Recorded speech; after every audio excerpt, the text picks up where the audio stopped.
Firefox and refresh the channel dashboard, I know that I can go in there and get a link, and I'm not sure why it didn't let me do that. Yeah. We are supposedly live. I think we're live. All right. Live. Obviously, we are not super well versed at this, but we're working it out. Well, hey, how you doing? I'm great, Tyler. How you doing? Doing fabulous. The Brave Sun campaign has started with. We had a great start, and we're already 460% of our goal technically. Yeah. You know, so it's exciting stuff. It's fun. I always thought it was a little funny having such a small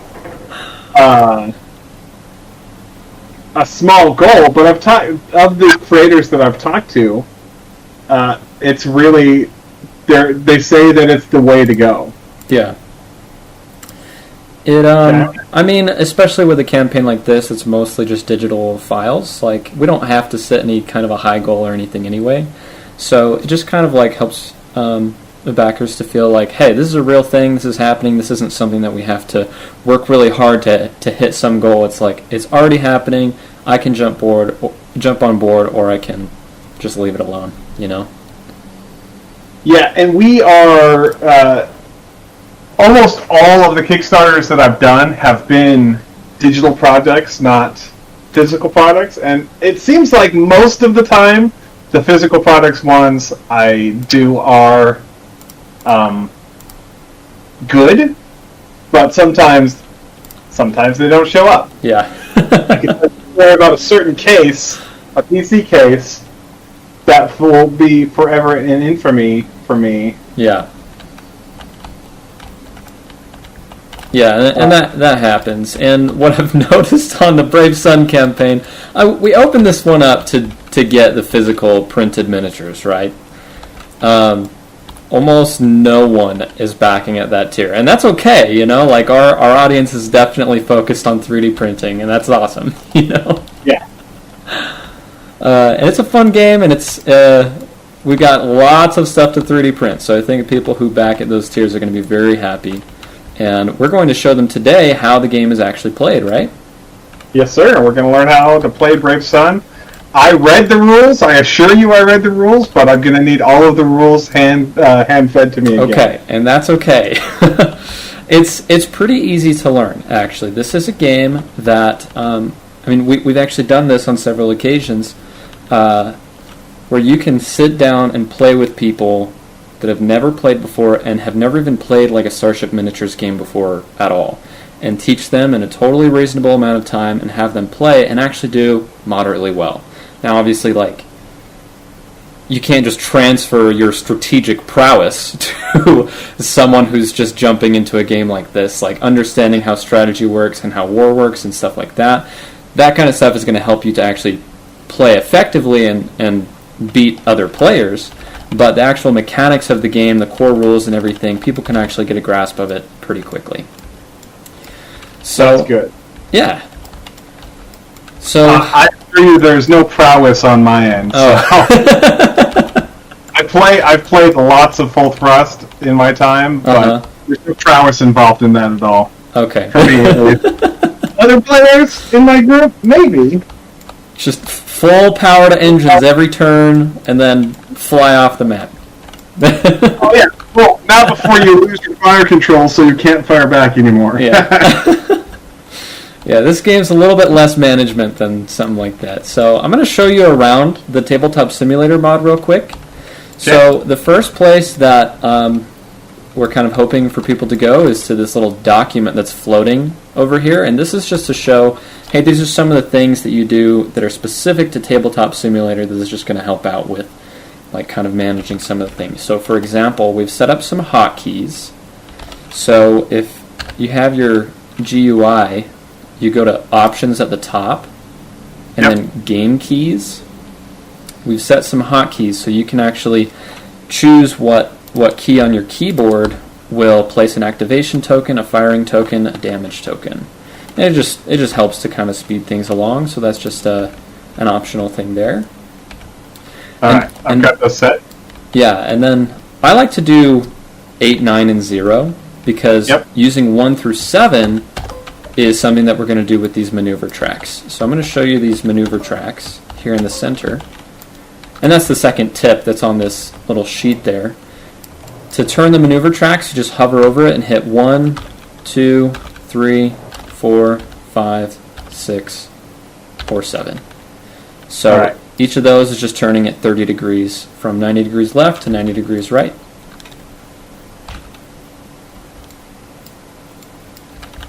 So what we're going to be doing is we're going to be using those to actually move our ships during the game.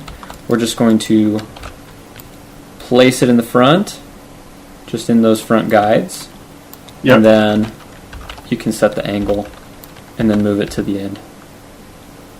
And that would be one move action. I like to kind of zoom in and just try to put it right there in the guides, but pretty intuitive, pretty easy, right? Yeah. This is not... I've owned Tabletop Simulator forever, but I think this is the first time I've actually tried to actually play a game in it. Oh, really? But the keys for moving around is very... Like, 3D modeling software that I use is all this kind of movement, too, so... Okay. Yeah, cool. Tabletop Simulator is great for prototyping and stuff. It's a little wonky sometimes. We might experience some bugs, but, we'll work through it. It can be wonky. What's nice, though, is that this mod that I've created is pretty simple. It doesn't use, like, a lot of special features. It's mostly we're just going to be dropping tokens and moving the pieces around, so we shouldn't run into too many issues. There is one new thing that I added, though, and that is the new round button. And I'm going to have to actually move my camera real quick.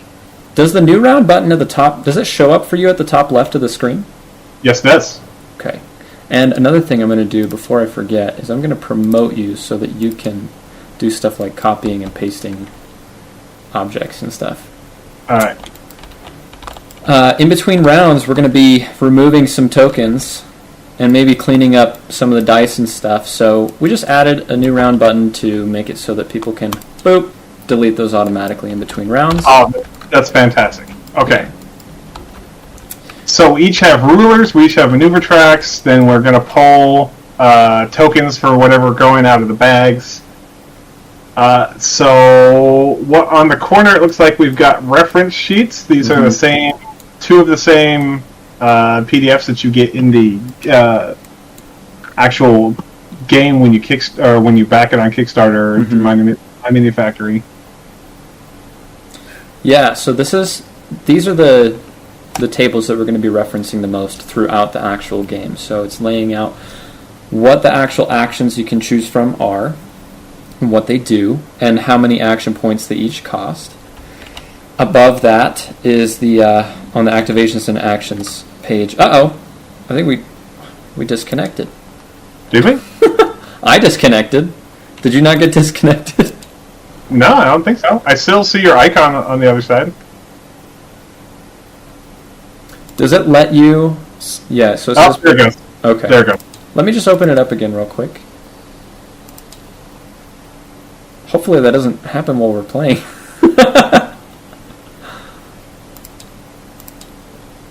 Create. Oh.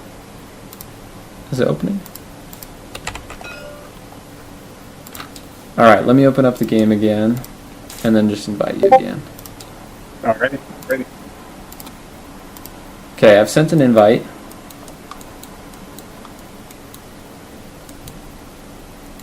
Is that going to bring me in? Is it not doing anything? I said we might encounter bugs. Maybe I shouldn't have said anything. I swear it let me. Oh yeah, it's in the server list. When you click join. That's weird. Alright. Yeah, something happened with the server. Not sure. I actually don't think I've run into that issue before, where it just kicked us out of the server. Alright, so I'm going to choose green again.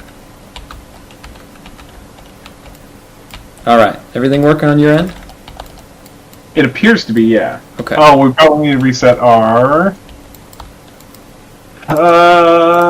options, game keys. Oh no, it saved it. Perfect. Cool. Perfect. Perfect. Awesome. So we were just talking about the actions, and above that is the ship classes. So there's only 4 classes of ships. They each behave just slightly differently, and the differences are all pretty much laid out right there in that grid.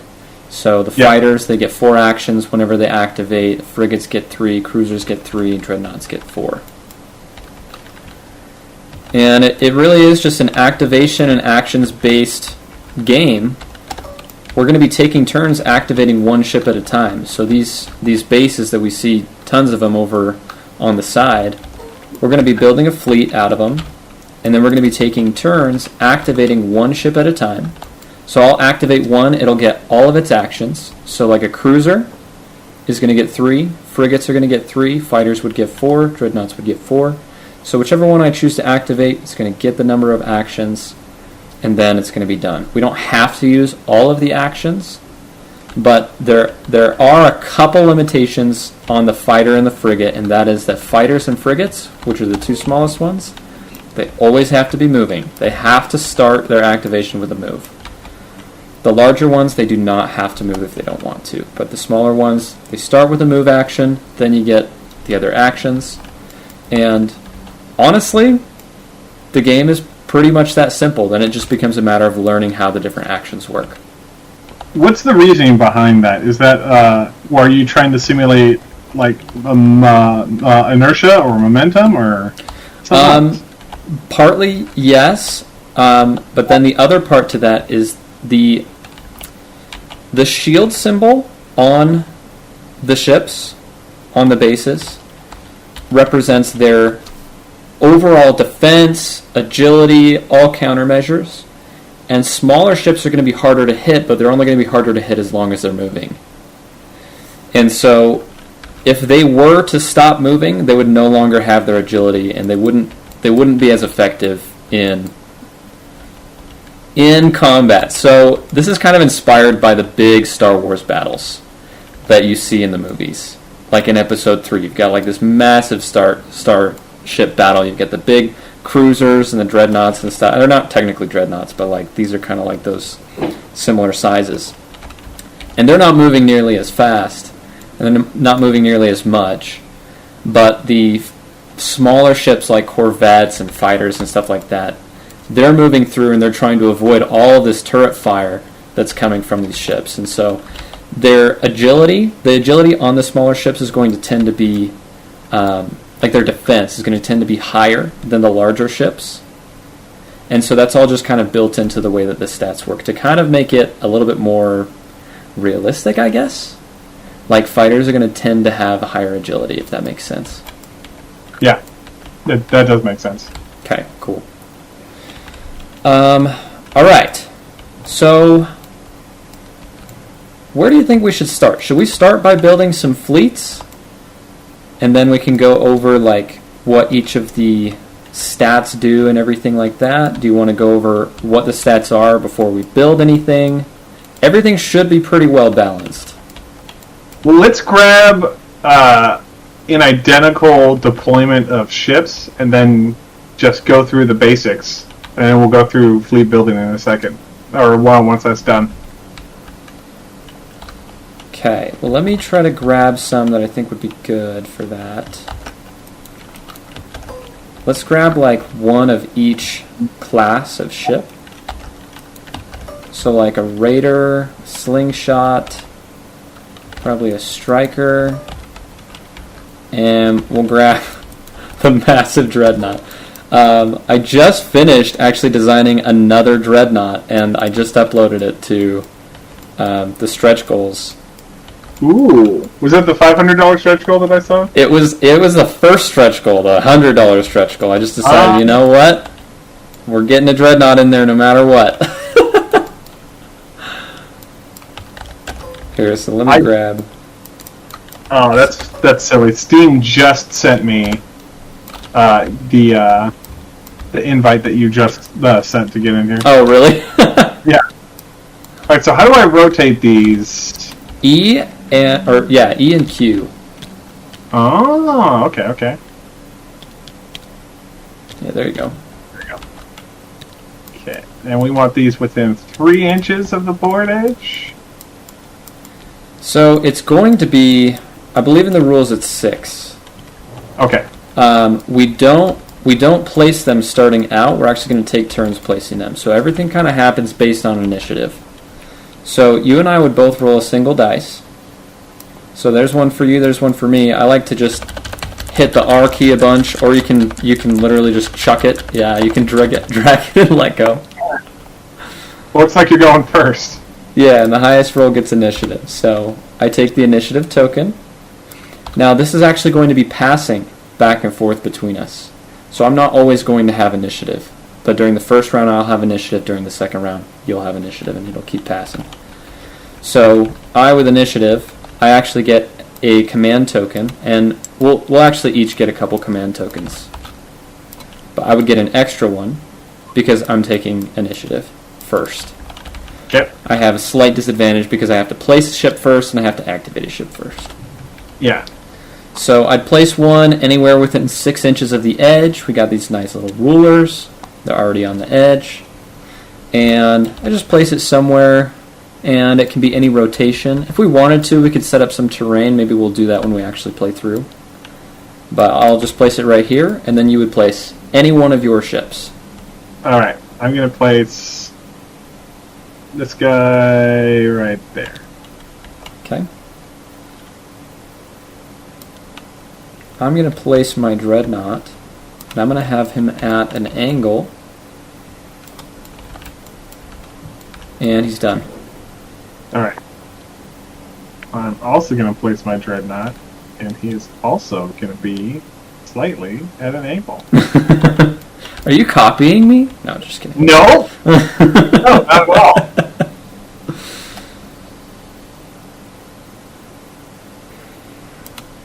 My striker will go here. Alright, I'm going to put my fighter right here. Keep in mind the attack range on pretty much everything, except for fighters, is going to be 12 inches. Or fighters are 8, right? Fighters are 8. So they get the extra action, but they don't shoot as far. And then I'll bring my slingshot over here. Alright. There's not collisions in the game, right? There are collisions. I mean, it's not like you're just going to straight up blow up. It's going to be you run into somebody, you have a 50% chance of taking a damage.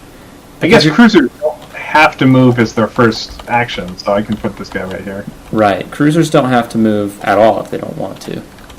But, yeah, they don't have to start with a move.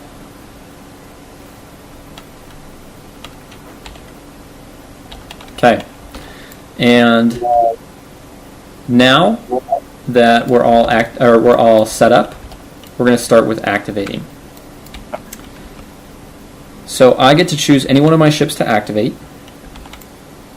I think I'm going to start with the slingshot, actually.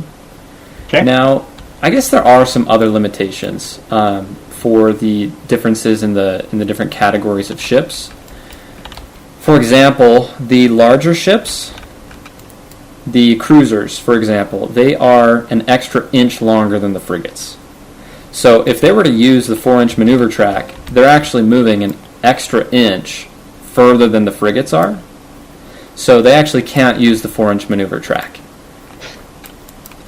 Is that the same for dreadnoughts as well? It is the same for dreadnoughts. They can't use the 4 or the 3 because they're an extra inch longer. They can't use it in the front guys, but what we can do is we can actually take it, we can place it on the side of the ship and just drag it along, drag the ship along. So that way it is moving exactly 4 inches. So I'd pick like a spot on the ship, maybe the end of this this stat right here. So it's just kind of lined up with the box here, and I could drag it along until that lines up on the end. That way it is moving 4 inches. He's not getting some kind of an advantage for the fact that he's longer, being able to move along the 4-inch track.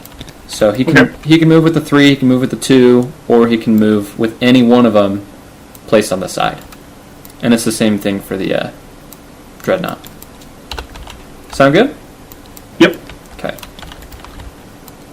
So I'm going to move him forward 3 inches. Or with the 3-inch track, he's not necessarily moving forward 3 inches because he's also moving his own length. I'm going to move him one more time. He gets one more action. Yep. Cruisers get 3 actions right there. And that action is going to be to defend. So I grab a defense token, and it's lined out right here. I'll show it here. One cool thing, actually, is if you hold Alt while you're moused over any object, it'll like kind of show a zoomed-in version of the object. Okay. So the defend action, we place a defense token. A ship can only have 1 defense token at a time. But what it does is if you get attacked, it's like your defense is 1 higher. You're getting 1 extra defense dice. Yeah, you've taken cover, or you've braced, or something. Power to shields. Yeah, power to shields is... Evasive maneuvers. All of the above. Now, I've finished my actions with this ship. He's only got 3 actions, right? However, one of the actions that's available in the list is an action called Push the Limit. Its cost is 0. And what it does is it gives you an extra action. But at a risk, if you push the limit, you have to roll what's called a danger dice. And the danger dice also happens if you collide with another ship. It's basically just you roll a dice, you got a 50-50 chance you take 1 damage for each danger dice. It's rolling a D3 in Warhammer, where 1, 2, 3 is one result, and then 4, 5, 6 is the other result, right? I guess that would technically be like a D2. Yeah. Be like a coin flip. Yeah, so it's essentially if you roll 1, 2, 3, then you take a damage. You want high rolls. In this game, high rolls are pretty much always better.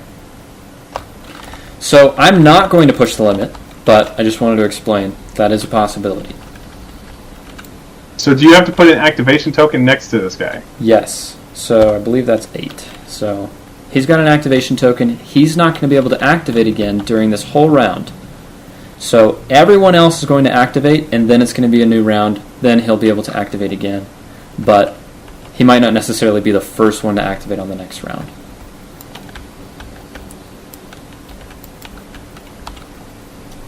Alright, does that mean it's my turn? That means it's your turn. So Oh my god. you get to pick any one of your ships to activate. Okay, so I'm going to pick the slingshot. I'm going to grab Just the... this copying, man. Well, I figure you designed this, so you... You know what's funny? You know what's funny? I've made quite a few games, and my wife often beats me at my own games. That's good. Now, unlike Star Wars Armada, and I might be speaking out of turn here, but I believe that you can't pre-measure in Star Wars Armada for some reason. Uh-huh. But you can in Brave Sun. Mm-hmm. Okay. Alright, so I am going to move 3. How do I zoom? Ooh. Okay, so the mouse wheel will also rotate you. Right. I forget that. Right. A little bit more.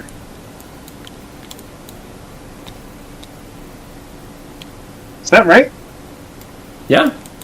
Okay. Looks good to me. Then I'm gonna move again, except I'm gonna rotate. And this was... Nope. Nope. Yeah, you can just kind of cycle through. And then... Whoop! So Now, one thing I like to do that kind of helps is at the top of the screen, lift height. It's got like a symbol of a guy lifting weights. Yep. I like to actually drag that all the way down to the bottom. So That that was pretty way, long, so now this should be even better because these things have structure, so it doesn't want to. If you're on top of it, it's supposed to like be on top of it Right. like that. right. Okay. So if I go like that, it should just fall, right? And be flat. Hey, look at that. Oh, that's a little too much. Don't want to get. I mean, it's fine. I mean, it's gonna happen when you're playing the real game too. You know, things get bumped a little sometimes. Like, we try to avoid it, but I'm not like a super big stickler about it or anything. All right, so you are. Is it to the base or is it to the center? So edge to edge, the edge of the base to the edge of the base. So you're 6 inches away from me. Mm-hmm. So and I want to attack you. Awesome. So let's talk a little bit about what the range bonuses are real quick, and they're kind of built into the ruler here. So the ruler's built into 3 segments. We've got 4 inches, 8 inches, and then 12 inches. If you're within 4 inches, you get an extra dice. So that's what we're seeing there. Plus 1 dice, plus 1 attack. If you're between 4 and 8 inches, there's no change. So you're just going to get whatever the firing arc on your ship shows, which is just the number of dice, plus modifiers. And we'll do those when you actually roll dice for your attack. But if you're outside of 8 inches but within 12, you get a negative modifier. So you're not going to have any changes to your attack for right now. And you're going to go ahead and roll 3 dice. So if you want to just go ahead and grab 3 red dice. Then I'm going to select all these and roll! Awesome, that's a good roll. That's hits start at 4, right? Hits start at 3. Hits start at 3? Hits start at 3. 1s and 2s are just a miss. Unless you are able to modify them to something higher than a 2. Now, I do have a negative modifier on this. Yes. Ward arc. So what that means is that so for every minus, you have to subtract 1 from any one of your dice. Okay. You only have the 1 minus, so you only have to subtract 1 from one of them. What's nice is you can hover over a dice and you can hit 1, 2, 3, 4, 5, or 6. And So that'll actually change it to that. I'm going to change this to a 3, because 3s are still hits, right? They are still hits. Yeah. Now, we have to resolve... It's opposing dice, right? So you're going to need to roll... But you get a plus modifier because you've defended, right? I'm getting an extra dice. I'm not getting a plus modifier for defending. Okay. Yeah, so the defense on a slingshot is a 1 minus. So it's 1 dice with a negative modifier. I'm getting an extra dice. I don't have to apply that modifier to the extra dice. It's just a defense is an extra dice. So I'm going to roll 2. If you're declaring this as your attack, because when you use the attack action, you do get a free reroll. If you don't like your roll, you do get to do what's called retargeting. You can reroll the whole thing. You probably don't want to. You had a good roll. No, I had a great roll. I'm good for it. Yeah. All right. So now I roll. I'm trying to get something. Okay. See, that's a good roll. Yeah. So I'm trying to actually counteract each of your dice. Each of your dice is a hit. I'm trying to cancel them. I can only cancel them by rolling something equal to or higher. So this 5 could cancel any one of these. This 5 could cancel. But then, no matter what, there's going to be one of them left over, which is going to be 1 damage going through. Okay. So we'll place a damage token. But on top of that, anytime you take hits if you have a defense token and you take hits, even if you block them, if your opponent rolled any hits, I lose the defense token. So now if you have another ship come through and attack, I'm not going to have that defense token available anymore. Okay. So what I like to do is just delete everything because these bags are infinite. Just cleans things up. And another thing that we're going to do real quick. Oh, it shows that we fired out of our forward arc. Right? Exactly. Now, I didn't really warn you about this, but you're going to find out the hard way. When you attack, if your opponent if your target that you're firing at has you within 1 or more of their firing arcs, they get to attack you back, as long as the arcs that they're firing from have not been used. So I moved forward. I didn't attack during my activation. you moved into my firing range. So while you're firing at me, or maybe right after you're firing at me, essentially, I'm able to fire right back. I don't even have to put a lot of effort into targeting you because you've gone into my firing range. So that's why I'm able to just counter fire. There is a slight disadvantage in that I don't get a reroll. If I don't like my roll, I don't get to reroll for a counterattack. Alright, so that means when you attack, I'm going to be rolling 1 defense dice, right? And it's -1 from its roll? Right. This is my roll. I don't get to reroll the whole thing, but I do have a negative modifier on that arc. So I'm actually going to apply it here to the 2 and turn it into a 1. So you have to deal with a 6 and a 3. Alright, let's see if I can't negate one of those. That was a sad roll. Sad roll. If we can even call that a roll. I'll let you re-roll that. There we go. I figured it out. Even worse. Alright, well there we go. Well, if it was the 3, it would have changed to a 2. Yeah. So it would have been the same result anyway. Yeah. So that's going to be 2 damage on your ship. 2 out of 8, right? Right. I'm going to grab my ruler here real quick. I just want to see if your port side arc is in. It's not. It's not. What I'll do sometimes, I'll just zoom in real close and just try to like line it up. Yeah. And you are not within range of that firing arc. That's when we play full thrust. That's when the line laser gets a lot of use. Right. It's a little wonky though. Yeah, it doesn't stick where you put it. Yeah, it has like snapping points where it wants to come from. I have another game called Myth Wars that it also kind of causes issues in that game too. It's just one of the weird. I don't know. I would kind of call it a design flaw. You would think that it would just go from like closest to closest, but it's fine. It's fine. Okay, so I'm gonna make a point real quick. So after you attack, after you use the attack action, if your target is within range, if they can fire back at you, they get to do the counterattack, right? Yeah. You also can be counterattacked when you finish your activation. So if you just finish your activation within someone's firing arc, they can shoot at you. Okay. Kind of like it's a target of opportunity. You've moved into their range. Right. Without addressing them, so now they can be like, hey, I see you.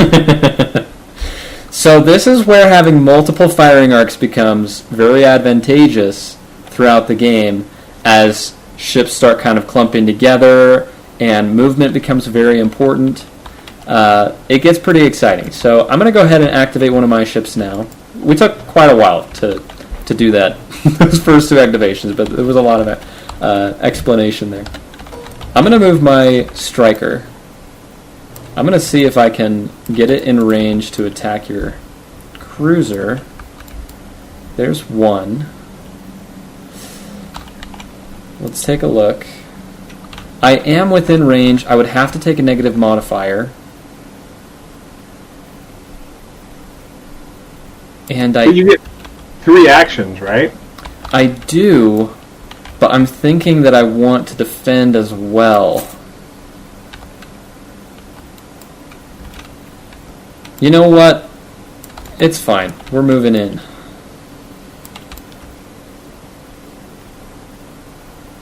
So there's 2.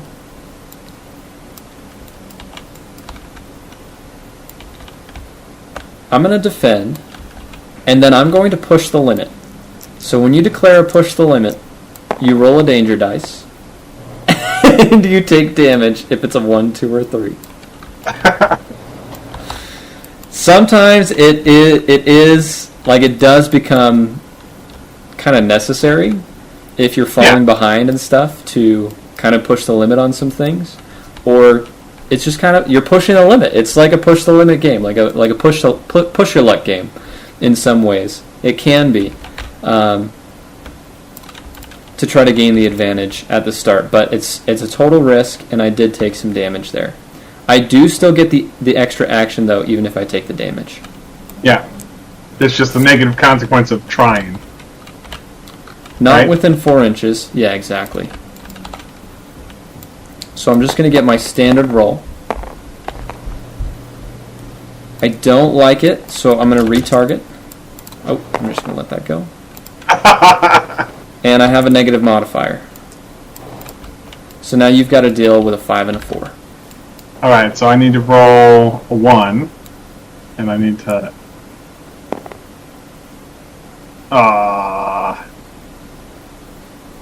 Let's sigh. So here.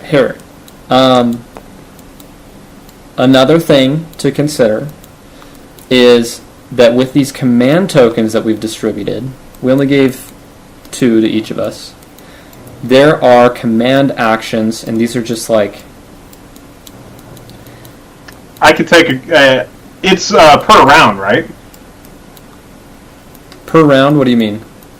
Your command tokens? It depends on what rules we play, what rules we decide on. So by default, your command actions would just be, or your command points would just be, you don't get any more during the game. Once you're out, you're out. Or you can play just with an additional rule, essentially, that you could have them replenish during each round. You could have a new one come in each round, 2 come in each round, but that's just a rule that you would decide on at the beginning of the game. So I didn't like that roll, so I can take a command point and do strategic control and re-roll the dice that I roll, right? Right. So I'm going to do that. I'm going to use my command token and do a command re-roll. There you go. And it's a 5, because it's a negative, right? Uh-huh. But that still will cancel out your 5. Yeah. So I'll take 1 damage. It'll cancel out anything equal to or lower than that roll. So is that correct? So instead of 2, you're taking 1. Perfect. All right. Hey, that's perfect. All right, so let's put that to the side, and then will that end your activation? That does end my activation. I can only push the limit once per turn. All right, so I can only move 1 on my guy. Mm-hmm. I'm going to activate Dreadnought and move him.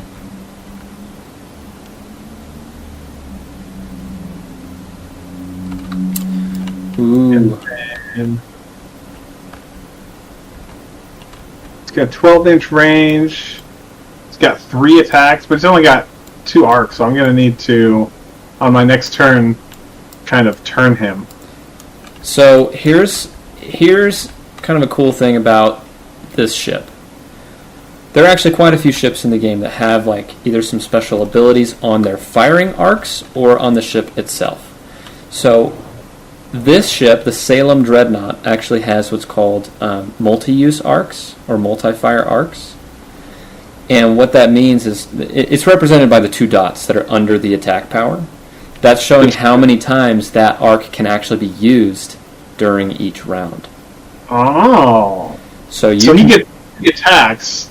So I could maybe next round put this guy in broadside range of either of your ships or whatever ship is in range and then blast him twice. Right. Okay. I like that. That could also be like you attack once and then you counterattack once as well. And this ship's very good at counterattacking because it's such big arcs on the broadsides.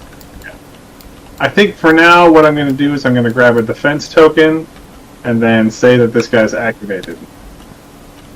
Now that does leave an action not used. And that's fine. Yeah. I don't see anything else that I would use. I wouldn't push the limit on it because we'll do that later. Okay.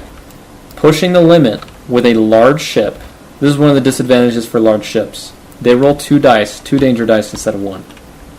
So you potentially could have twice the damage. Right, you could take 2 damage. Cool. So, no attacking, no counterattacking. I'm going to go ahead and activate one of my ships. I'll probably also do my Dreadnought.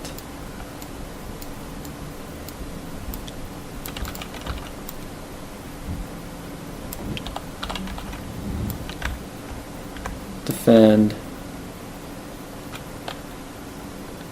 And finish his activation. Okay. Alright, I'm going to grab my fighter. Now, this is the first time that the fighter has moved. 4 tokens, and the first one has to be a move, right? Mm-hmm. Okay, so we're going to move. 4. That's 1.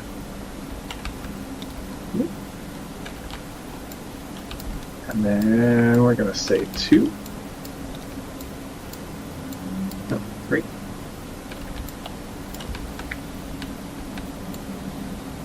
That's 2. And then...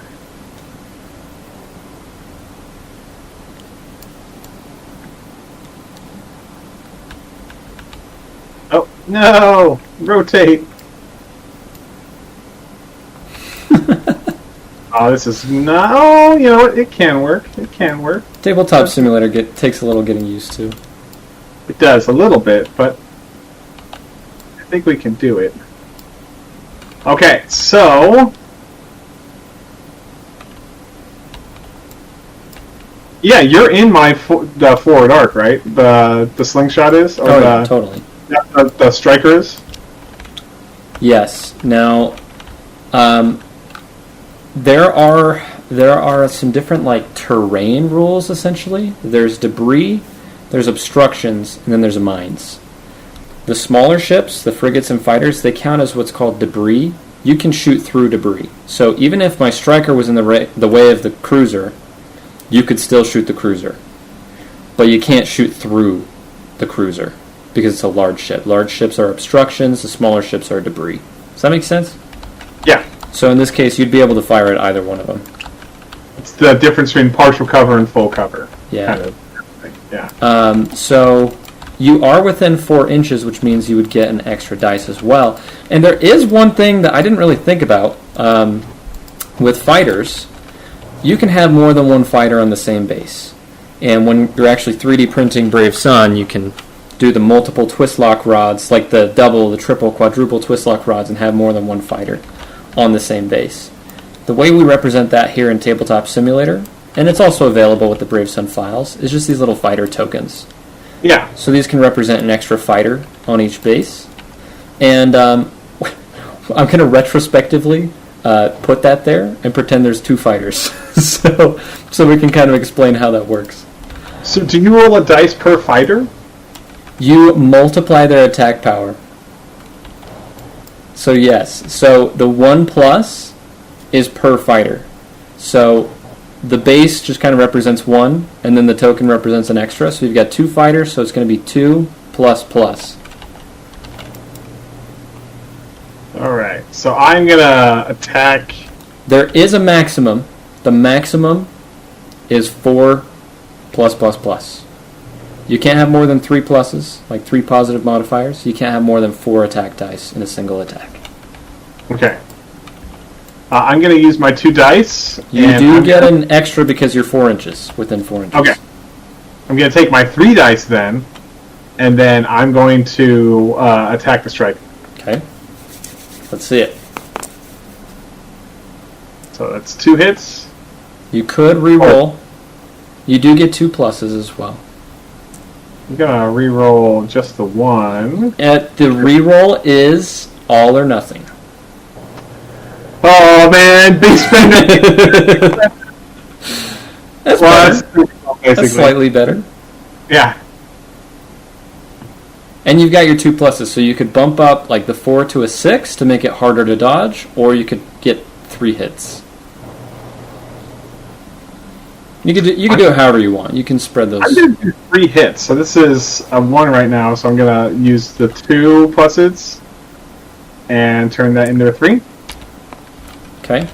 It is important to keep in mind as you're modifying what your opponent's defense roll is going to be. So with my defense roll, I get 2 plus I have a defense token, so I'm going to be rolling 3. So I have the potential to dodge all those. Yeah. I like to do this. And that potential was wasted. So I can block the 3 with a 3, but then I can't block the other 2. I'm going to take 2 damage. Almost. Almost. There we go.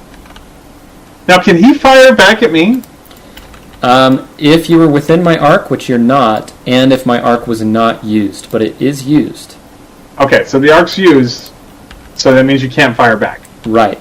But once the new round comes, all the firing tokens are going to be removed. Everyone's going to be able to counterattack and attack again from all of their arcs. Oh, but you haven't finished activating, right? How many times how many actions have you used on the fighter? Was that 4? I had to use all 4. I moved 3 and then fired. Okay. Well, you could push the limit, or you could finish your activation. If you finish your activation, you will be fired at by my slingshot. Oh, because he's in the side arc. Mm-hmm. Well, I'm going to push the limit. Got this attack dice over here. Now, keep in mind, your fighters each have 1 health. So if if you get a 1, 2, or 3, you will lose one of those fighters. I'm not going to push the limit then, because everything usually did for defense. There you go. All right, so I'm gonna go ahead and do a counterattack from this arc. I believe you're not within 4 inches, so it's just gonna be a 1+. Ooh, it's a 6. So you're gonna have to roll a 6 with 2 blue dice. I don't think that's going to happen. It could. You got like a 1 in 3 chance or something? Alright, so this guy is dead. What? But you rolled a 6, did you not? Oh, don't I... you didn't roll 2 6s. There's only the 1 6, because there's 2 fighters here, right? Right. Did you roll 1 for each of them? No. So, the way that fighter squadrons work is only one of them can be destroyed at a time. So even if I actually did 2 damage to you, I can't destroy them both with a single attack. I can only destroy 1 per attack. Because they're in a... Okay. They've got a little insurance then. Yeah, they've got a little insurance, and that helps to make it so that they're not completely useless in combat. It also makes it so that it's a little bit more balanced. If you wanted to have them be 2 separate fighters instead of keeping them in a squadron, like you could fly them separately, and they would still have that same benefit, that like I can't shoot both of your fighters down at the same time. So if we didn't have that rule that only one can be destroyed at a time, it would kind of always be a better decision to split them up, for the most part. Okay. Well, so my 6 beats your 6. So we're good. So that was good. a 6. You take no damage. Whew. Alright, that is... You have an activation then.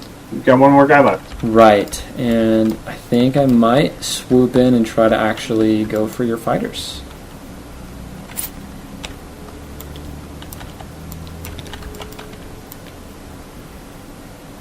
Oh, and I guess I'll give myself an extra fighter because I gave you 1. Yeah. Better keep it even. Right.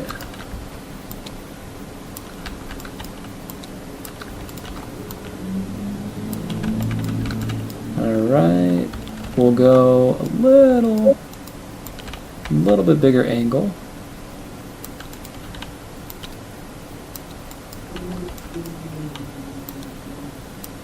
So that's 2 actions. My third will be to defend. And then my fourth will be to attack. I am probably going to get fired at. Well, I'm sure you're going to fire at me with the slingshot. That's okay. Yeah. I'm going to hope to defend it. Definitely give me fire. Check the Dreadnought. The Dreadnought's not in range, is it? No, it's just out of range. It's an inch out of range. Ah, okay. Nice. That was close. Well Alright. done, Ella. So I'm firing at your fighter. I'm getting 2++ because I have an extra fighter. No, I'm getting 3 dice. 3 with a ++ because I'm within 4 inches. Yep. I do forget, but since this is 4 inches, you can always kind of check it with the maneuver track as well. Well, that's handy. And my wife's going to be calling me in about 5 minutes, so she's going to be getting off work. Wow. Okay. Oh, and a ++. I can only take out one fighter at a time, though. Yeah, I guess. Okay, let's... Oh, wait, but yeah, you only have 2 defense dice. I rolled Yeah, my so- 3 hits. Someone's dying. Well, You rolled 2 6. Alright, so I have lost... Where's this guy go? There he goes. Right there. I've lost one of my guys, but this guy is firing, and you are within 8.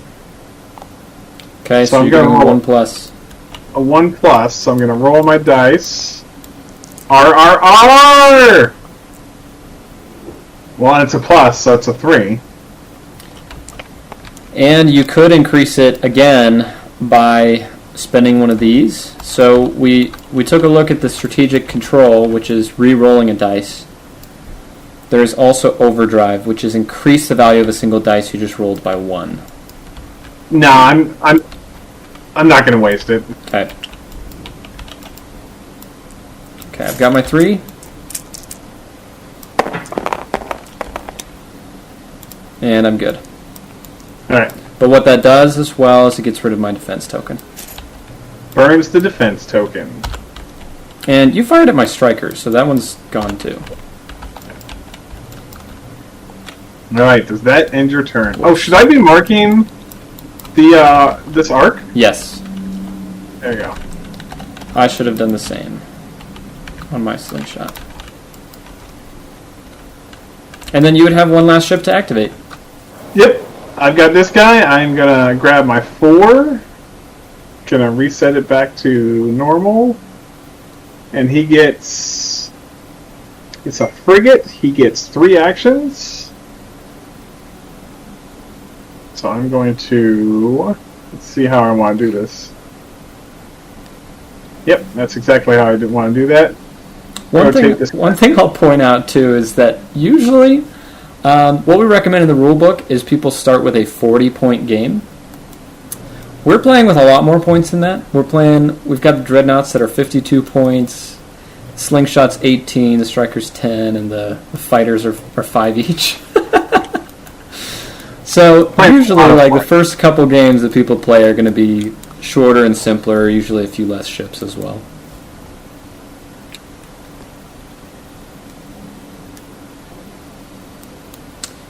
Ooh. Thinking about it.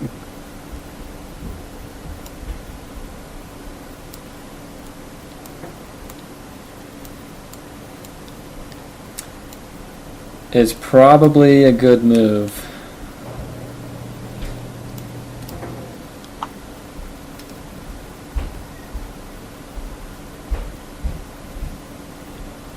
Alright. So that's my 2 moves. And... Yeah, you got a straight shot at me. So if the closest line between the two of us is obstructed, which would I guess kind of be like this, like doing the line like this. It's not always accurate, but it'd be something like this. As long as that's not obstructed, you don't have to worry about it. If there is an obstruction in the way, but another part of your arc can still shoot me, you just get a negative modifier. In this case, you're fine, because the closest distance from your arc to my ship is fine, not obstructed. All right. So I'm going to fire into your striker with my striker. Thank you. That's 2 dice, and then one of them is going to be a negative, right? Mm-hmm. Okay, we're going to take this over here and roll, roll, roll! Ouch. You get you get a reroll though, for free. Yeah, I'm gonna do it. Okay, you can't reduce the 1, so it has to be the 5 to a 4. There you go. And I've got 2 defense dice. You could increase that. You could increase that to a 5 if you want, or you could even spend your thing to reroll the 1. I am going to spend my command point to reroll the run.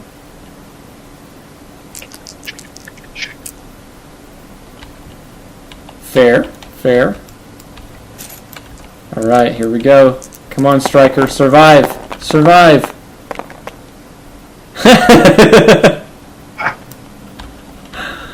And it looks like I'm good. All right. So that's the end of a round, unless you wanted to push the limit or something like that. No, I don't have any more. Well, push the limit is an action. Can I push the limit to attack again? You cannot because that arc is already used. Arc already been expended. Okay. Mm-hmm. No, that's it.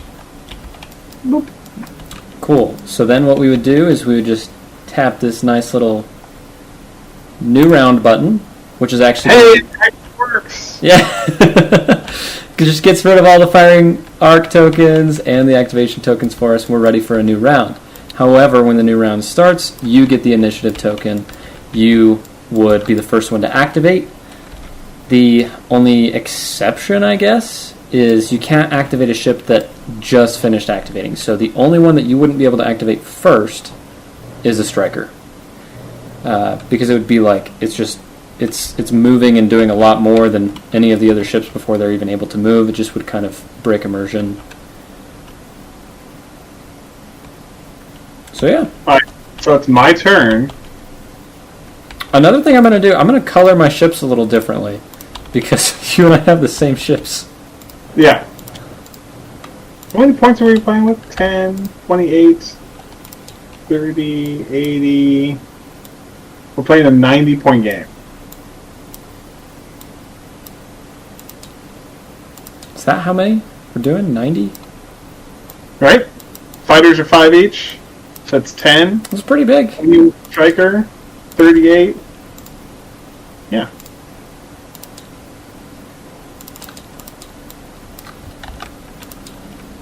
Yeah, and we definitely don't have to finish this or anything.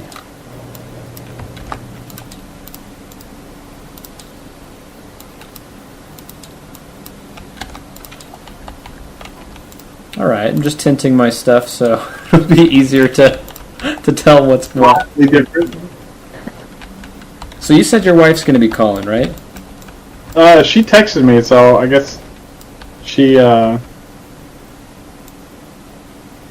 got the message that I was live streaming, so. Oh, okay.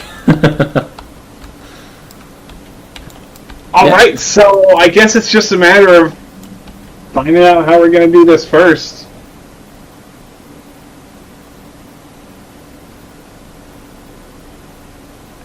Okay, I'm activating the Dreadnought first. Okay. That's probably not a bad idea because you'll be able to do some counterattacks potentially if you get it into a closer position. Or if you get it close enough to just attack, I guess you could do that too, but I like to activate my ships first that I plan to use for counterattacking. Get them into a good position so that it puts pressure on the opponent. So even if they avoid my arcs, it's still like it forces them to have to try to avoid my arcs and maybe makes them do things they weren't planning on doing.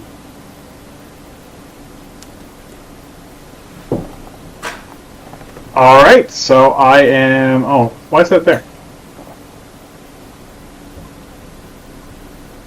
The defense... Okay, so the defense token was not supposed to be there. We've moved one. and we're gonna hit a defense token. And I guess that's it. Because we want him to be available for counterattacks. You have one more action, though, right? Yeah. So, I mean, if you wanted to, you could totally attack my striker. Because you do get to fire from that arc twice. So if you fired at it, that's one use, but then you'd still get one counterattack. And the difference is that when you're doing an actual attack instead of a counterattack, you do get the retargeting. You do get to re-roll if it's a bad roll. Okay. Alright, here we go. Woo! No whammy, no whammy! I'll take it. I'll take it. See if you can beat my 3. What? You don't want to re-roll that? You get to re-roll. Okay. Alright, beat that 6. Not bad. I think that striker's going bye-bye. You wish. Roll. Okay, yeah. Oh. Okay. He's not going bye-bye. I'm spending 1. That's a 6. Alright, fly and be that way. Alright, that ends his activation. I can counterattack with the striker. I'm actually not going... Ooh, should I? I could counterattack. I actually don't think I will, because I think I'm going to activate him right now. Now, there are some other counterattacks that we could do, though. I could counterattack with the slingshot.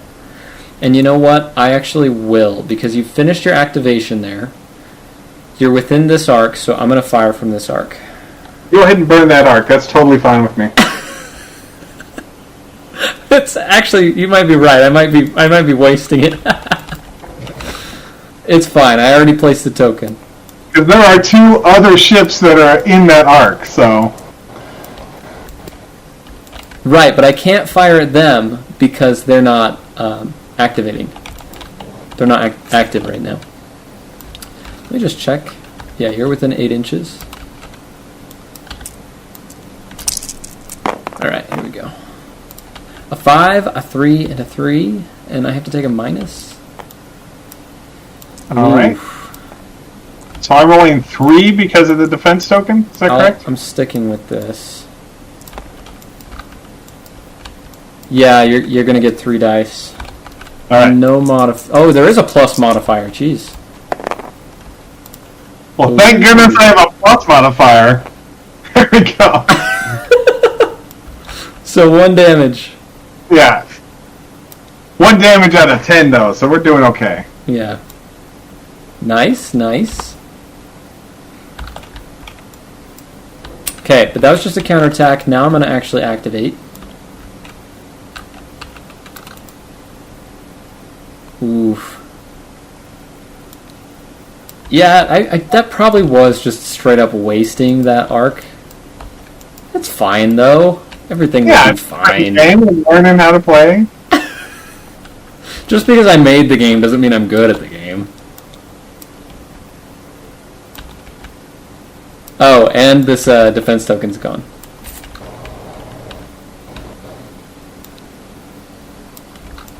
Let's work on your slingshot.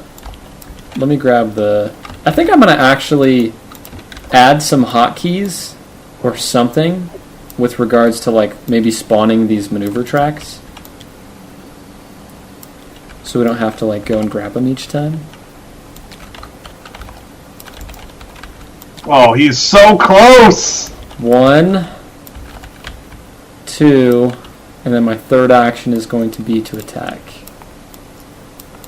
So I'm getting an extra dice. Because within 4? Right. All right. I will re-roll the 1. Give me just a second.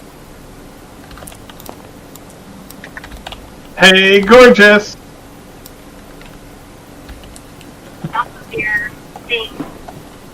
What'd you say? I figured you might. No, I'm still going. Yeah. Don't worry about it. Don't worry about it. I'm just being silly. You could stop and get some KFC wraps. I'm moving out again. No, don't worry about it, sweetie. Just come home and enjoy yourself. And then you, Love you. bye.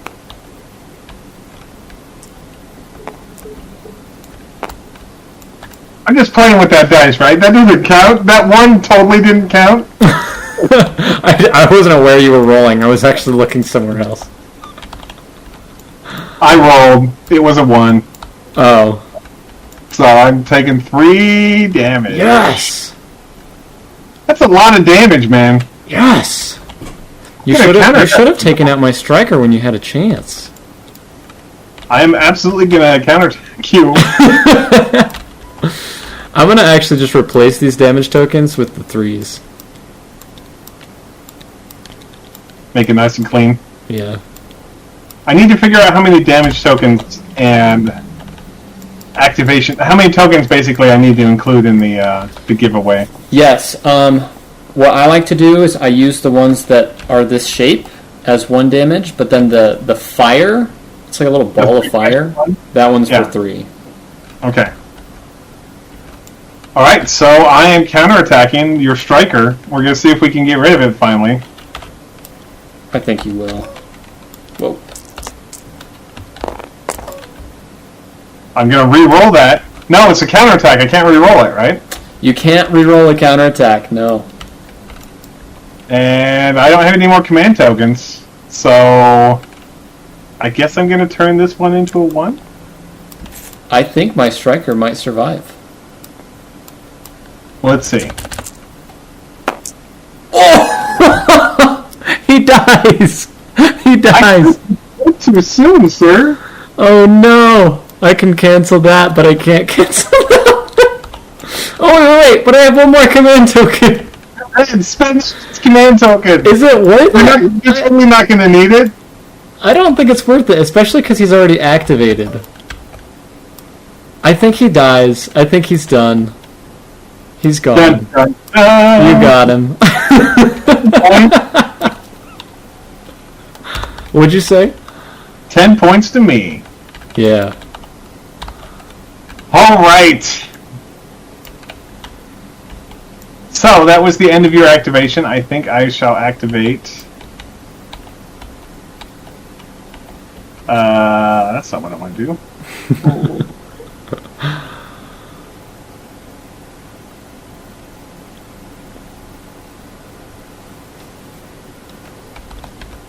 And I want to do that, that. Yep. Close enough. Close enough. So do I get 2 dice because I'm within 4? Is that correct? Yes. Yes. Okay. So you've only got the 1 fighter, but it gets a squadron, a whole squadron together gets an extra dice if they're within 4. Alright. I'm attacking your fighters, but I can only kill 1. So this probably killed my fighter, but I'm going to try and kill at least 1 of yours, Okay. or just 1 of yours. Roll! Ooh. And you have a plus. So we're going to go big. Watch me roll 2 6s. Do it. Oh, I got 1. Well, I was actually trying to catch that. It would not be... I don't think it'd be worth it. I think I'm just going to lose a fighter. Bam, bam, bam. Now, when you attack, if you're within one of my arcs, I do get to attack immediately. yep. It's the same thing. It's a 2 dice with a plus. No reroll. I'm gonna go for a 4 instead of 2 hits. Ooh, okay, here we go. No whammy, no whammy! Okay, you're good. You're fine. Alright. Okay, now you activated. I do get to activate now. I'm going to move my slingshot.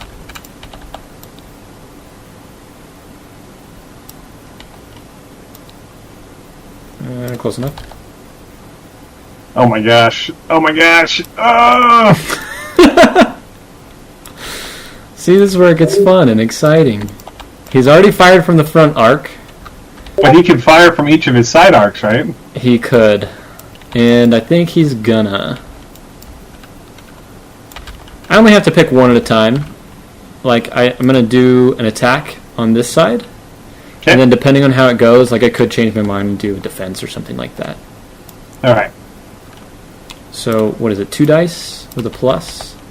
Yep. Because I'm within 4 inches. Ooh, that's not bad. You could die, actually. Yeah, I could definitely die if I botch this. 1 dice with a negative. Ah! You need a 5. Oh, you got the 5! Take that. Alright, so that's going to be 1 damage. Bam. You are so close to death. And you Yeah. could counterattack me if you want to. I am definitely counterattacking you. With my 1, right? 1 with a plus? I think you're close enough. Yeah, I mean you're close enough for an extra dice. Okay. Okay, here we go. Then we'll make that a 5. There we go. I only have a 1 minus. Probably not going to dodge it. Never mind. I dodged it. Blocked. Get blocked. Okay, so that arc is used. Alright. I am going to attack from this other arc. Okay. Okay. Yeah, let's do it. And he will have used all 3 of his arcs, which is cool. Jeez. My rolls are pretty good. Here, it's 2 5s. Are these digital dice that are totally digital, totally loaded? I know the secrets to get good rolls. No, I don't. Apparently it's not hitting R a whole bunch of times. That is partly why I like to actually roll them. I don't know. It feels more random when you actually roll them rather than hitting R. I don't know what it is. Oh, that feels way better. Why does anyone do the other way? Or the other way? I don't know. I mean, they do kind of go flying, so sometimes they roll off the table, but... Alright. I took my medicine. Oh, wait. I would get an activation token, which means, yeah, if you wanted to, you could counterattack. Alright, and I'm totally doing that. 2 dice with a negative, except it's 3 dice because we're within 4. And we are rolling these. Take that. A 4, a 5, and a 4? Yep. Holy cow. I need a 5, I need a 5, I need a 5. Oh, okay.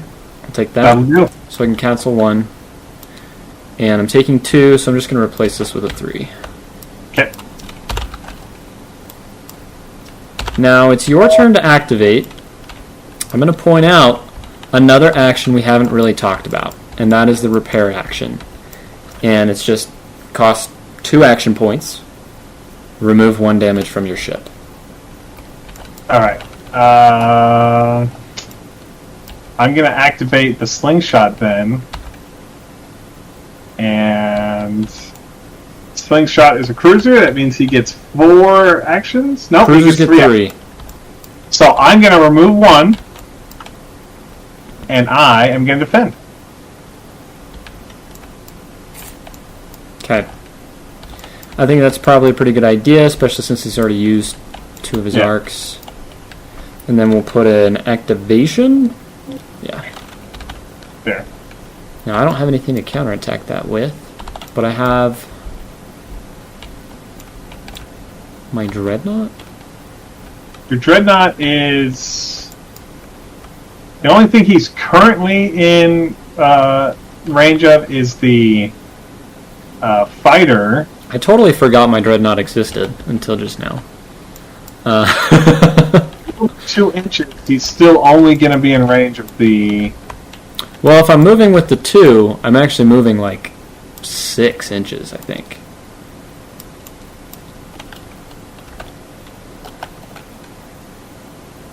Well, let's see. Let's see how it rolls out. I'm gonna do it. Yeah, I'm gonna move him. That means I've been thinking wrongly about this thing. The sizings are the frigates are 2 inches, the cruisers are 3 inches long, and the dreadnoughts are 4 inches long. So what you're saying is every time the dreadnought moves, he's only moving 6 inches. So he's kind of like a Battlefleet Gothic ship. Well, unless you're going to use it to slide, like if you're going to slide it along the 4-inch track or something, because I could just place the 4-inch track next to it and slide it along that, and it would be moving exactly 4 inches. Okay. Otherwise, maybe I have that wrong with BFG as well. I need to look at that. Okay, so you can obliterate my tiny ship if you want for revenge. I could fire at your slingshot twice.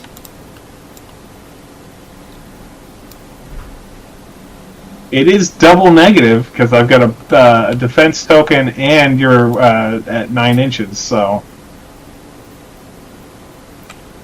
yeah, at 9 inches I get a negative, and the defense gives you an extra. Yeah.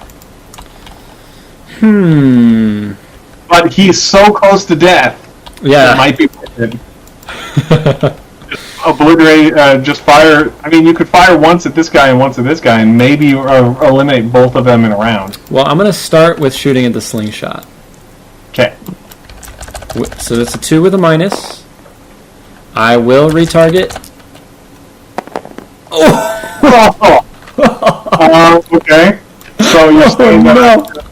Your only shot is if you roll 2 6s. Is that right?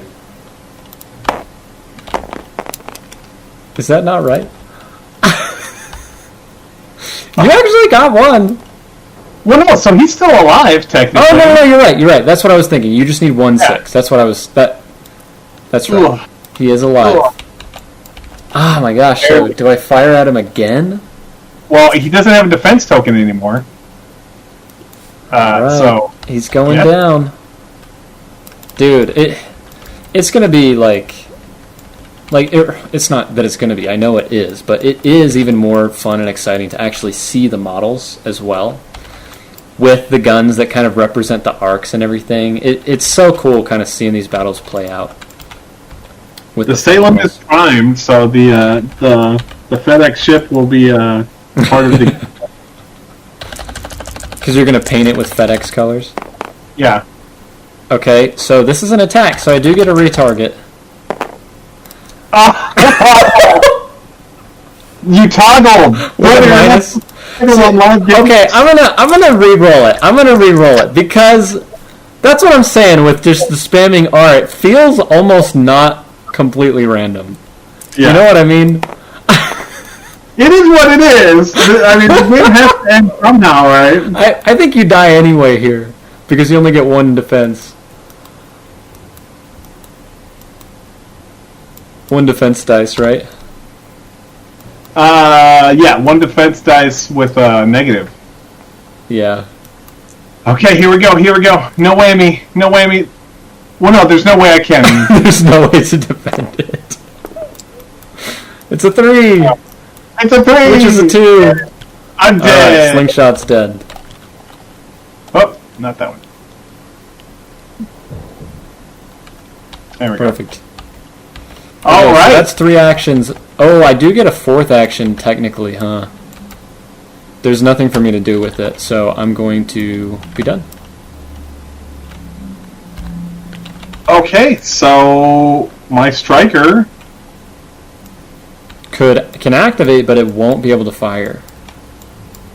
That's right. So what I like to do is just kind of place this on it. Yeah, he has to activate, so he's going to activate, and he's going to... Can I defend? Oh, no! I mean, striker is 4 actions, right? No, he's got 3 so actions. he's a frigate, so 3 actions. So I'm going to repair 1 and defend. he has to move. Oh, he does have to move! Okay, well, shoot. We're going to move...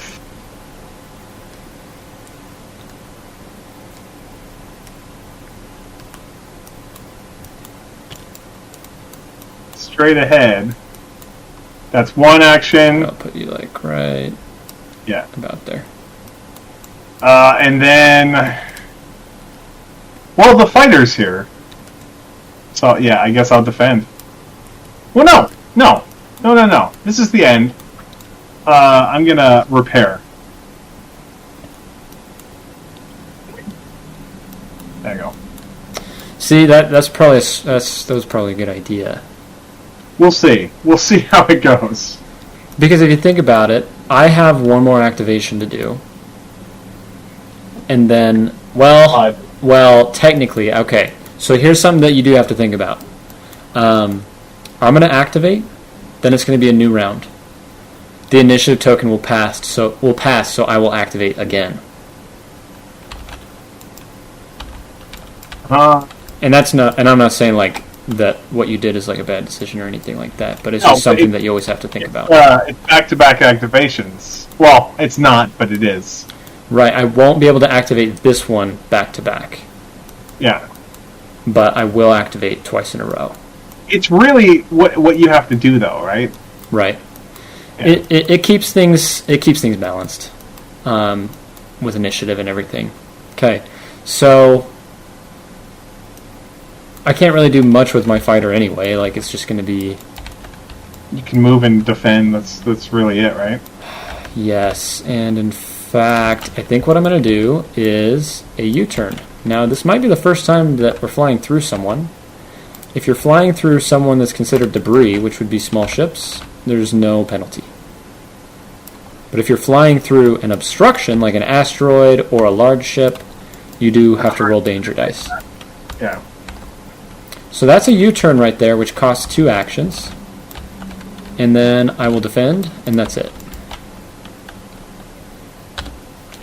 How'd that round go? That was, it was an active round. We actually did stuff. Yeah. It's cool. Like there's quite a lot that happens throughout the game, and it feels a little bit like, even though there's only 2 rounds that we've done so far, it feels like we've done a lot because we've taken turns activating ships, and each ship actually is able to do multiple things. Yeah. When I play Star Wars X-Wing, it just kind of feels like damage doesn't happen as often as you would expect, and then there's like whole turns that you're just trying to like turn around to face each other again and fire at each other again. It just doesn't happen as much in this game. So I've got the initiative token. I can't activate my fighter again because it just activated. But what I can do is I can activate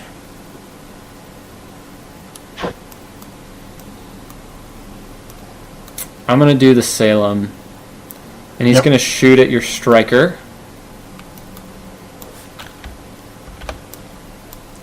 So with your fighter, with the U-turn, basically you did the Babylon 5 maneuver, where your fighter moved and then turned backwards so he was ready to shoot. I like that a lot. I think that's a good representation of space combat. Yeah. So that was my roll. I'm going to retarget. So that's my attack on your striker. Striker. So that is 2 dice. And we're gonna roll. So you That was have a 6, right? That was a 6. Yeah. Okay. So I took care of your 4. I took care of your 3, but I took a hit. Okay. Striker. Yeah. 1 damage. I could shoot it again. Should I shoot it again? You could. Oh, here's another thing. Here's something I forgot. I didn't notice that it even had a defense token. Okay. So, because defense, like the defense token represents active defense, like either evasive maneuvers or like power to shields or something like that. If you activate again and you have a defense token at the beginning of your activation, you lose the defense token. So in order to keep the defense token, you have to spend another action to use another defense action. Does that make sense? Yeah, I think so. It's like if I last turn was putting power to shields to get the defense, now that I'm activating again, I have to continue to put that power towards shields. I don't just get all 4 of my actions without having to shield again, because I'm still putting power towards shields. But last turn or last round, it was just kind of wasted. I was putting power towards shields, but I didn't get attacked. Yeah, I think with Tabletop Simulator having did Tabletop Simulator keep that defense token from the last round? It does. So, yeah, the defense tokens don't get removed at the end of the round. They get removed at the beginning of activating that ship. Okay. When that ship gets its actions again, it loses defense tokens if it has them.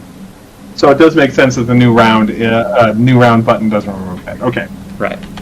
So good. I do want to keep it. I think I'm not in range of your striker. Just want to make sure of that so you can't counterattack. I'm going to attack again. At your striker. You mean not with the sail? No, the striker. I just wanted to make sure that you couldn't counterattack with the striker that I'm attacking. Oh, I'm technically an arc? I think it's not. It's not. Because if you rotate this, it's kind of hard to It's do really close. If you get down... Like right here. Like, this is not the right angle, but it's close enough to the angle where it's not touching it. I guess if you kind of do something like it's not an arc. this. Okay, well, I'm going to shoot you again.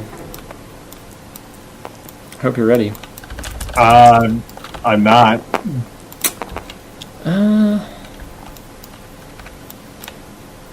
I'll re-roll it. A 5 and a 3. I think I'm going to die this round. No, you could block it. Oh, that wasn't a roll. Re-rolled that. Oh, it's the same! It's hacks! I swear it's hacks! Hey, you do survive, though. You do survive.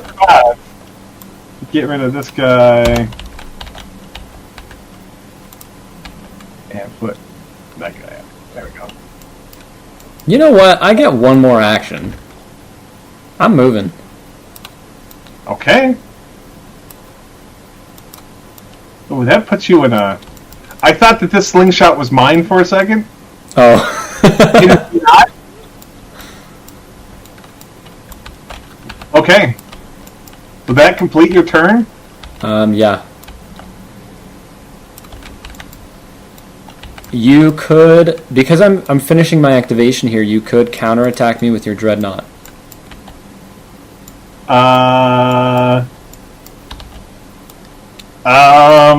No. Oh, yeah. Yeah, okay. I'm gonna counterattack. It seems like a trap. It's a trap. Hey, we gotta burn it down somehow. Okay. I'm counterattacking.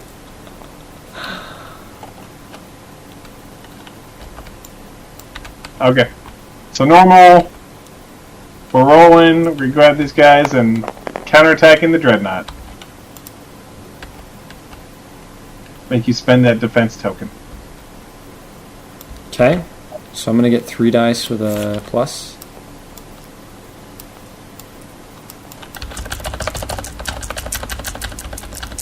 The way they roll. 5 and a 3. I'm good. Alright. And put a firing arc right Pretend there. that didn't move. It's about right there. Your turn. Alright, I'm gonna lose this match, it feels like. At any time, if you want to concede, you're welcome to concede. And right now, the only game mode for now, there will be more. We did kind of talk about that before. Right now, the only game mode is to the death. We are playing around and experimenting with some like objective-based game modes, but I like to try to refine it so that it is like a fun and immersive gameplay experience that's like well balanced before just like pushing it out to the public. I have the experience that I've had with my players on my local tabletop is, while shooting ships is fun for the first couple times, the players really want to do other things. Yeah. So objectives are, I think, especially objectives that are unique to the specific players. For instance, I just printed out the Soulforge Studios Hive ship, which is the big ship for... Basically, they're making proxies for Battlefleet Gothic. So I printed out the Hive ship, which is the biggest Tyranid ship, or a space bug ship, with big old quotations that they make. And so I texted the two guys that normally are the organizers for the games that when we have it over at the studio, is basically the one player is the space whale, and that player is be the person who learns how to launch fighters and do melee attacks. And then one player is going to act as naturalists that want to preserve the space whale. One's going to activate a defense force that wants to drive off or destroy the space whale. And another player is going to act as as basically whalers who want to kill and eat the whale. So that's going to be our next big game that we do. That's awesome. All right, so firing arc. Yeah, we're firing. We're firing at your Salem. And so we're going to take 3 dice because we are definitely within 4. Yep. And my Salem is firing at your Salem. And Let's we're see rolling. it. It looks like it would be a 6. Okay. If you got rid of this, it would be a 6, I think. All right, so that's 3 attacks. I get 2 dice for the plus. I'm assuming you're not re-rolling or anything, yeah. No. Jeez, what's up with my rolls? Hey, I still get 1, right? You do. All right, and then I will defend Okay. as my third and last action. Okay. Great. Oh no, he gets 4 actions. Oh yeah. No, you're right. So what you could do is instead of defending, you could repair. It's only 1 damage token. I'm not sweating it. Okay. All right, and that will be the end of my turn, or the end of that guy's turn. Activation. Yes. Now, if you're finishing there, you are within 2 of my arcs on my slingshot. Each of those arcs can fire, right? Yes. I'm only going to counterattack from this one. By the way, Bread in live chat says this stream goes hard. Not sure what that means. Oh yeah, we're going so hard right now. I feel like our energy level is like not super hard right now. Yeah. It's been so long since I've had a nice long day of work on a Tuesday that like today where I did pretty good, I'm sitting here kind of dosey. So I've got a 5 for you to deal with on the Salem. That's from this arc. Yeah. That'll get rid of your defense token, so you get 3 dice. That's clever. 2 dice? 3 dice. 3 total. With a plus. Okay, so you're good. You dodged it. Yep. And now you get to do the front arc. Yep. Well, am I counterattacking from this arc? I don't think I am. I think I'm going to activate the ship. That way you can re-roll it, right? Exactly. If you don't like the roll. Right. So I'm going to now activate, and my first action will be to attack. Let's just do this. Boom, boom. It's 4 dice. You are right. So let's do one more. Nice. Might as well have not existed. So I've got a minus. I'm going to apply it to the 2. So you have to deal with a 6 and a 5. Okay. Woo! Can I hit the table? If we moved, okay, it's good. Okay, how do I make this work? I don't have any command tokens, so I can't re-roll one of the dice. I don't think you can dodge them both because you've only got the 1 plus. Well, I'm gonna get rid of the. I'm gonna apply the plus to the 6 then, and take the 1 damage. Okay. Not bad, not bad. So that's 1 action for me, and then my other 2 actions are actually going to be to repair 1. Yeah, I think I'm going to do that. All right. All right. I'm gonna activate my striker, and is a Gosh dang U-turn. it, I forgot. I forgot about the striker. He's already at 3 damage. He was in my arc too. Striker's a frigate. Yeah, Okay, but he has to move, right? he does. So I can't U-turn. Okay. Well, you could. Well, okay. So it doesn't have to be the move action. It has to be a movement-related action. It could be move or a U-turn. Okay, so I'm gonna U-turn, and then so that's 4 inch, and then I flip it, right? Yep. 4 inches, and then rotate. Oh. Whoa! Okay. He did a barrel roll. Do a barrel roll. All right, and then He'd be a little closer.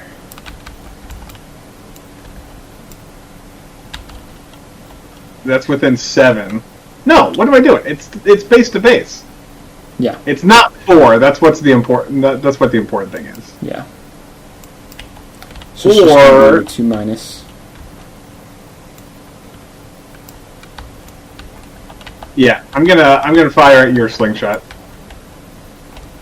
All right, let's see it. Ooh, actually, if I fire at your slingshot, that's gonna trigger your counterattack. That's true, but it'll count. It'll trigger even if you just finish your activation within range. Okay. Well, I'm gonna fire into your slingshot for my striker. By the way, do you eat KFC over there in Utah? I haven't had KFC in a while, but we have plenty of them. What is your opinion of their coleslaw? Oh, their coleslaw. I actually like their coleslaw. Why? Go get a spicy wrap. It's a new thing they have. Ah. It's a chicken tender and a tortilla. But the spicy one, they take their coleslaw and they do something to it to make it spicy, and it is the best coleslaw I've ever had in my life. I already am a fan of their nasty garbage coleslaw, but it's their coleslaw that's spicy as well, and it's just it hits the spot for this Fat Boys art. Wow. I'll have to try that. I'll go get a wrap with my wife sometime. So I've got 2 hits. Oh, my slingshot. Yeah, your slingshot. We'll see if they have 1 hit. I don't like. I've had some really good rolls during this game. It's both dice too, so it's not like I don't know. Isn't there a way to modify your dice in the game? I don't know. I don't. Not that I know of. I promise I'm not cheating. I did take 1 damage. Alright, that works. Alright, that is the end of that boy's activation. Okay, I'll counterattack you. It's going to be 1 with a plus. You could very well dodge it. Oh, but it's a 5. Which, good rolls, man. I'm telling you. My defense rolls, especially. My defense rolls have been really good. Now, I love watching Warhammer Online. like on YouTube and stuff. And Dude, playing on tabletop is like the quintessential presentation of Warhammer. yeah, it doesn't get any better. It's phenomenal. I talked to my wife about But there's getting lots that of luck. quality, and she's like, "No," because to do that would be like they play on a smaller table than we do because ours is a 6 foot by 6 foot table to accommodate lots of players. But in order to do that, we would have to fill that entire room with lights. That would make that room, which already gets hot when you have 3 or more players in there, get way hotter. And then we'd have to have.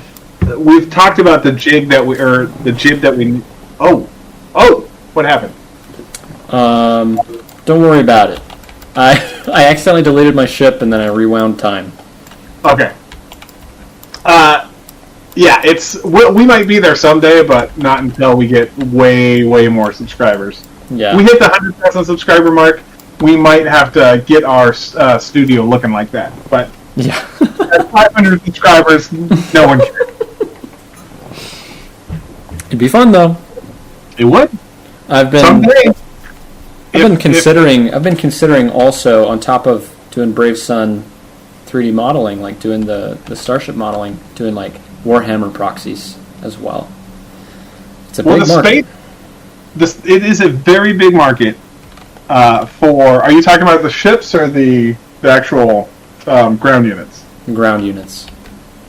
It's a pretty big market, and everyone that is in that market is. I think they're bringing their A game. So I would recommend you look at the Printed Warhammer subreddit, and yeah, just start there and see what kind of things people are bringing out. Yeah, because people like Valentine, who does Tau. Oh my gosh, her stuff looks better than the official model for Tau. Cool. She has a manta that you can buy from her from Colts 3D. That's like $60 for the files. Wow! But compare that to the official manta, which is $1,800. It's a no-brainer because her manta looks better, and you're guaranteed not to get warped parts from Forge World. How anyone puts up with that with a model that costs $1,800? I have no idea. I don't know, man. I don't get it. But you know, whatever. It is what it is. Warhammer is the most successful miniature company that exists, so they got to be doing something right. Right. They've been in business for a long time, so they've really won a lot of people to the lore behind the game, the books. They got video games. They got so much, and it's cool. It's a really fun and interesting world that they've built. I don't think things like that really catch on though until some time passes and you're like building your following over a long period of time. Well, yeah, they have 35 years. Yeah. And they're not the biggest because they're the best. They're the biggest because they're the longest running. Yeah. Oh. Yep. They've won a lot of people over to their cause, and it generates a lot of excitement. When you see a lot of people posting content about it, it automatically makes you feel like, oh, this is a big deal. Like, I want to look into this. I want to be a part of this. And it's fun. It's fun, yeah. And I really like what they've created.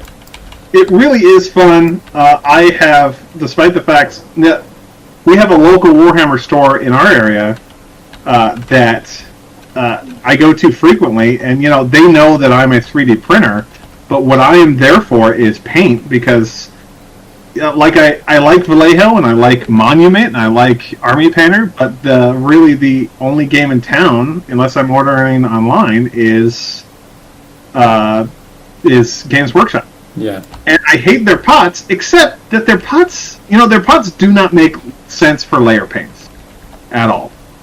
But when you look at their washes and their contrast paints, those pots, as much hate as they get, like those paints are designed kind of to paint out or to get out of the pot if you're not watering down your contrast paints. So those pots with that specific application make sense. Yeah. But only in that application. They deserve all the hate they get for any other application. But deal with it. They're making tons of sales. I just spilled 3/4 of my, what is this? My Imperial Fist contrast on my tile floor. So Oh no. no, this is the one I spilled earlier that I was talking about. Oh, okay. Yeah. Where did we leave off? I got a little distracted. So whose turn are we at? Is it my turn to activate? Let's see here. I have 2 ships that have activated. You have 2 ships that have activated. You have initiative, so it's your turn. Okay, I think that's right. That math won't always check out because of ships being destroyed like during the round. Yes, but I think we both had one destroyed this round. Yeah. I thought you would activate your fighter by now, so so now I'm in a predicament. You're gonna miss. It's okay. You're totally gonna miss. Okay, check this out. Does he have to move first?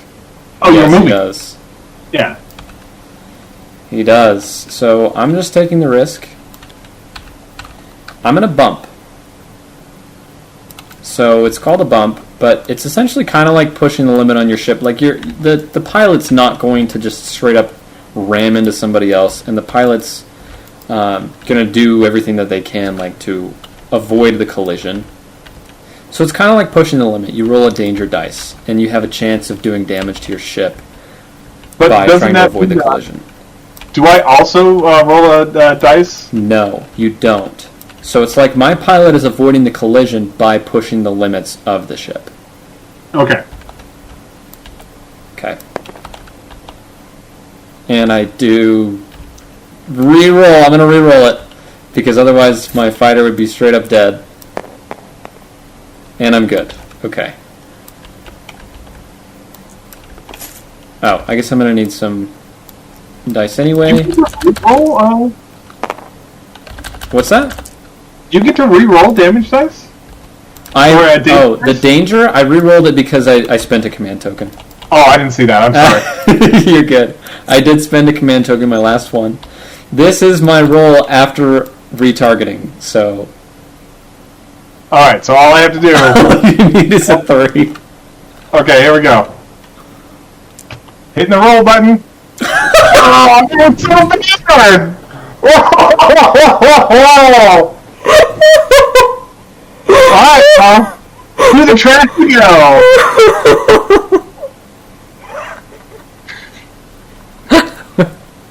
Something about that was so freaking funny. It was like the dinkiest little roll, and it's 2 2s. It's awful. It's so bad. Well, that is the end of this round, I think. It is, yeah. This is activated.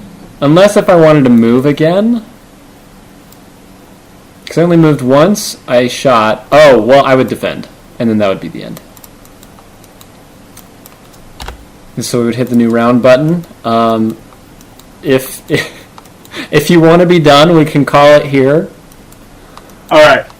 Let's call it here. It looks like I am going to declare myself the loser of this round, of this game, with 3-2. Yeah, this was super fun. I think this is easy enough for people to teach themselves from the manual. I'm definitely going to have to bring my local group in and play this a few times and see what they think about it. But yeah, thank you so much for watching our stream. If you watched either on the Blitz Gaming channel or on Pulse-Fired Gaming, we both appreciate your views. And don't forget, if you're interested in getting the STLs for the Brave Sun starships, which are utterly fantastic, to follow my link in the description of this live stream. Thank you very much for watching, and have a good day. Yeah. Thanks, you guys. Check us out on Kickstarter.